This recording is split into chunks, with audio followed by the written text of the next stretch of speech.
ಹೇಳಿ ಸರ್, ತೀರ್ಪನ್ನು ನಿರೀಕ್ಷೆ ಮಾಡಿದ್ರಾ ಏನು? ಇದು ಒಂದು ರೀತಿಯಲ್ಲಿ ನಾವು ನಿರೀಕ್ಷೆ ಮಾಡಿರಲಿಲ್ಲ, ಮತ್ತೊಂದು ರೀತಿಯಲ್ಲಿ ನ್ಯಾಯಾಲಯದಲ್ಲಿ ಈ ರೀತಿ ಬರುವ ಸಾಧ್ಯತೆಗಳು ಕೂಡ ಇರ್ತವೆ. ಆದರೆ ನಾವು ಇದನ್ನು ನ್ಯಾಯಾಲಯದ ಮುಖಾಂತರ ಇನ್ನೂ ಹೋರಾಟ ಮಾಡ್ತೇವೆ.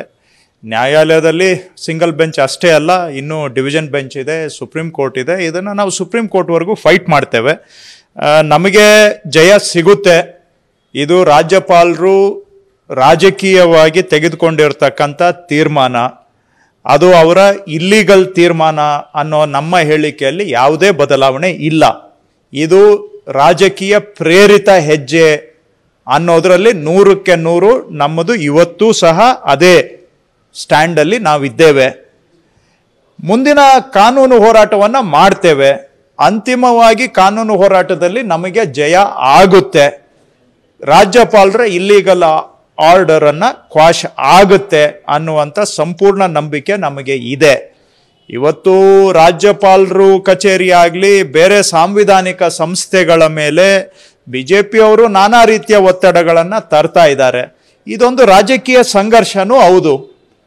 ಪ್ರಜಾಪ್ರಭುತ್ವವನ್ನು ದಮನ ಮಾಡ್ತಕ್ಕಂಥ ಕೆಲಸ BJPಯವರು ಮಾಡ್ತಾ ಇದ್ದಾರೆ.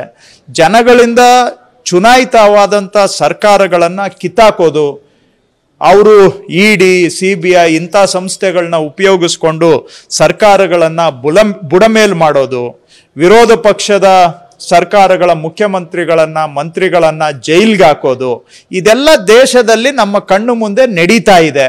ಅದನ್ನೇ ಅವರು ಕರ್ನಾಟಕದಲ್ಲೂ ಕೂಡ ಪ್ರಯೋಗ ಮಾಡ್ತಾ ಇದ್ದಾರೆ. ಇದರ ವಿರುದ್ಧ ನಾವು ರಾಜಕೀಯವಾಗಿಯೂ ಕೂಡ ಸಂಘರ್ಷ ಮಾಡ್ತೇವೆ. ಯಾವುದೇ ಕಾರಣಕ್ಕೂ ನಾವು ಧೃತಿಗೆಡುವಂಥ ಪ್ರಶ್ನೆ ಇಲ್ಲ. ಇನ್ನಷ್ಟು ವಿಶ್ವಾಸದಿಂದ, ಇನ್ನಷ್ಟು ರಾಜಕೀಯವಾಗಿ ನಾವು ಅಗ್ರೆಸಿವ್ ಆಗಿ ಇದನ್ನು ಫೈಟ್ ಮಾಡ್ತೇವೆ. CM ಸಭೆ ಕರೆದಿದ್ದಾರೆ, ಹೇಗೆ ಸರ್ ಹಿರಿಯ ಸಚಿವರ ಸಭೆ? ಇಲ್ಲ, ಯಾವುದು ಸದ್ಯಕ್ಕೆ ಏನು ಸಭೆ ಯಾವುದು ಇಲ್ಲ. ನೆಕ್ಸ್ಟ್ ಕಾನೂನು ಹೋರಾಟ ಯಾವ ರೀತಿ ಇರುತ್ತೆ? ಇಲ್ಲ, ನಾವು ತಕ್ಷಣ ಈಗ ಬೆಂಚ್ಗೆ ಅಪೀಲ್ ಫೈಲ್ ಮಾಡ್ತೇವೆ. ಡಿವಿಷನ್ ಬೆಂಚ್ ಇದೆ, ತಕ್ಷಣ ಅಪೀಲನ್ನು ಫೈಲ್ ಮಾಡ್ತೇವೆ. ಮತ್ತೆ ಡಿವಿಷನ್ ಬೆಂಚ್ ಇದೆ, ಅದರ ಮೇಲೆ ಸುಪ್ರೀಂ ಕೋರ್ಟು ಸಹ ಇದೆ. ಎಲ್ಲ ಹಂತದಲ್ಲಿಯೂ ನಾವು ಕಾನೂನು ಹೋರಾಟಕ್ಕೆ ತಯಾರಿದ್ದೇವೆ. ರಾಷ್ಟ್ರ ಮಟ್ಟದಲ್ಲಿ ಹೋರಾಟ ಮಾಡೋದಕ್ಕೆ ಇಲ್ಲ, ಈಗ ಇದು ನ್ಯಾಯಾಲಯದಲ್ಲಿ ಪ್ರಕರಣ ನಡೀತಾ ಇದೆ. ನ್ಯಾಯಾಲಯದ ಪ್ರಕರಣವನ್ನು ನಾವು ನ್ಯಾಯಾಲಯದಲ್ಲಿ ಹೋರಾಟ ಮಾಡ್ತೇವೆ. ರಾಜ್ಯಪಾಲರ ವಿರುದ್ಧ ಇದು ರಾಜ್ಯಪಾಲರು ಅದನ್ನು ರಾಜಕೀಯ ಕಚೇರಿಯಾಗಿ, ಸಾಂವಿಧಾನಿಕ ಕಚೇರಿಯನ್ನು ರಾಜಕೀಯ ಕಚೇರಿಯಾಗಿ ಪರಿವರ್ತನೆ ಮಾಡಿದ್ದಾರೆ. ಅದರ ವಿರುದ್ಧನೂ ನಾವು ಪ್ರತ್ಯೇಕವಾಗಿ ಹೋರಾಟ ಅಲ್ಲಿ ನಾವು ಅದು ಎಲ್ಲ ಹಂತದಲ್ಲಿ ರಾಜಕೀಯವಾಗಿ ಹೋರಾಟ ಮಾಡ್ತೇವೆ. ಕಾನೂನು ಪ್ರಕಾರನೂ ನಾವು ಹೋರಾಟ ಮಾಡ್ತೇವೆ. ರಾಷ್ಟ್ರಪತಿಗೆ ದೂರ ಏನಾದರೂ ಕೊಡ್ತೀರಾ? ನೋಡೋಣ, ಅದು ಮುಂದಿನ ದಿನಗಳಲ್ಲಿ. ಸದ್ಯಕ್ಕೆ ಅದರ ಬಗ್ಗೆ ಇನ್ನೂ ಏನು ತೀರ್ಮಾನ ಆಗಿಲ್ಲ. ಮುಂದಿನ ದಿನ ಅವಶ್ಯಕತೆ ಬಂದರೆ ಅದರ ಕಡೆಗೆ ವಿಚಾರ ಮಾಡೋಣ. ಎಸ್, ನ್ಯೂಸ್ ಫಸ್ಟ್ ನಿರ್ಭೀತಿಯಿಂದ ನಿಮ್ಮ ಪರವಾಗಿ.